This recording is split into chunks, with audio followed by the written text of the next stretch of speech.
Welcome to session 2, and this is going to be part of our adult ADHD course eventually. This session is on coaching, so I've chosen a very positive, appreciative inquiry place to start. So you may remember 1987 ADHD as the 4 letters as the condition first appeared in the DSM, the Diagnostic and Statistical Manual in America. Now at that time, shortly afterwards, a very significant book was written. Edward M. Halliwell and John Ratey. Out of interest, it's quite significant to note that Ed Halliwell identifies as having ADHD. And this book introduced the idea that we have therapy and we have medication. We have Ritalin, Adderall, and all those. There's probably about 5 or 6 different types of drug therapy for ADHD.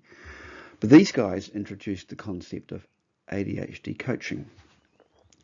So I have a quote here from the book, page 23, early on in the book, coaching and or psychotherapy. Now, the person with ADD will greatly benefit from having a coach, someone standing alongside on the sidelines with a whistle around his neck, calling out encouragement, instructions and reminders, and in general helping to keep things on task.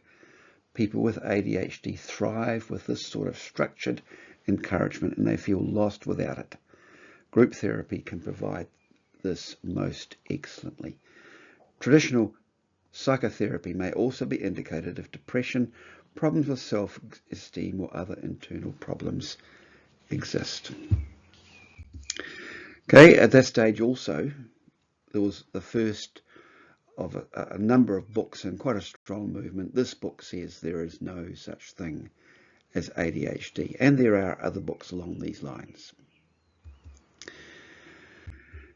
This book came out in 1999, Gabor Mate.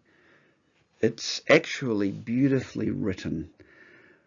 He also identifies as having ADHD and tells stories of his home life, both as a child and when he had his own children. It is brutally frank in a view that ADHD stems from the environment. It could be an incredibly guilt-inducing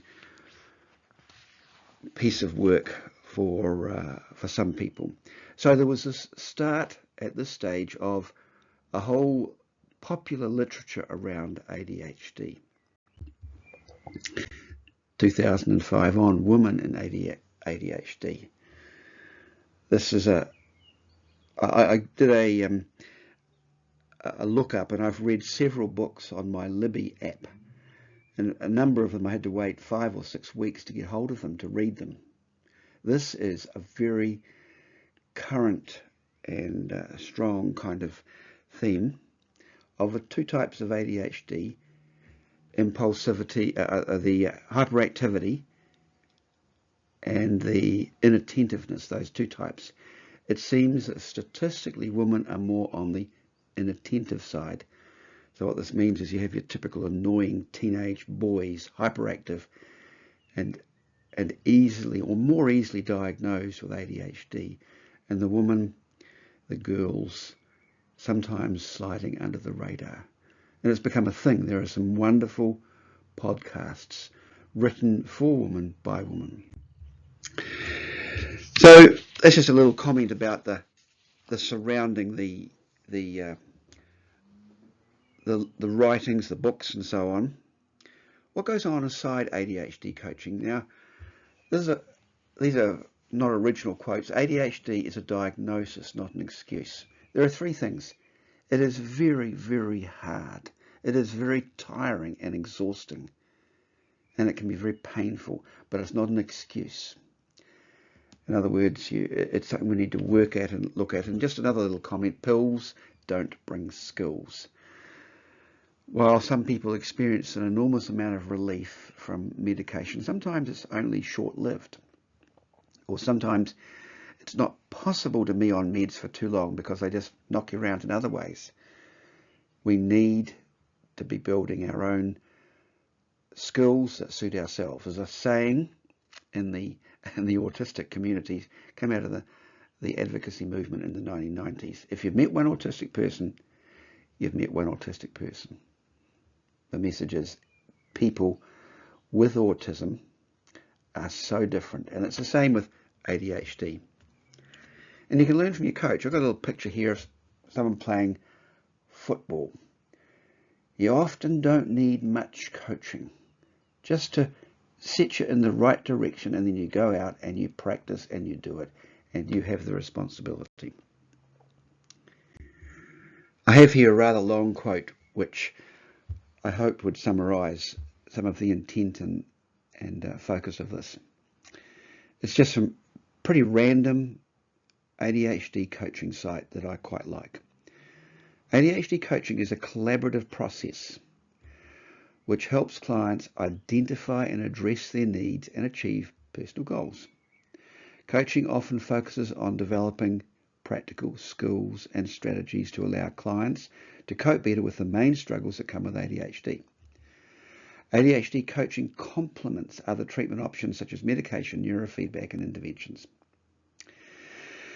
ADHD coaching is not therapy, counselling, or medical advice. Instead, now this is important, coaching provides encouragement, recommendations, strategies, feedback, and practical techniques for coping with symptoms. Coaching often helps clients develop a better understanding of what ADHD is and how it impacts on their life and where their ADHD ends and their personality begins. So, a person who is walking alongside of you, helping you identify your needs and figure out skills and strategies appropriate to you to meet your goals. Encouragement, recommendations, feedback, practical techniques are all part of the deal. One of the biggest things a coach or a buddy can do is help you with a bit of a reality check and help you sort things out. There's that wonderful scene in Crocodile Dundee 1 where she says, oh, she's got a new shrink. And he said, what's a shrink? And she says, oh, a psychologist. And he says, what? Don't they have any friends? We probably, every one of us with ADHD, probably need somebody to journey with us, to walk alongside of us. So just a little quick note.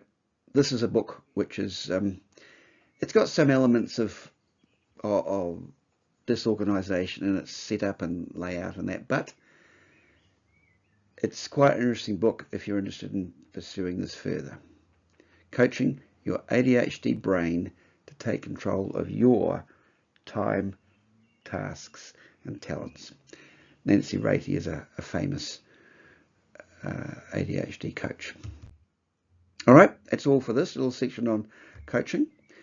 Coming up, we're having our first little look at personal organisation and time blindness.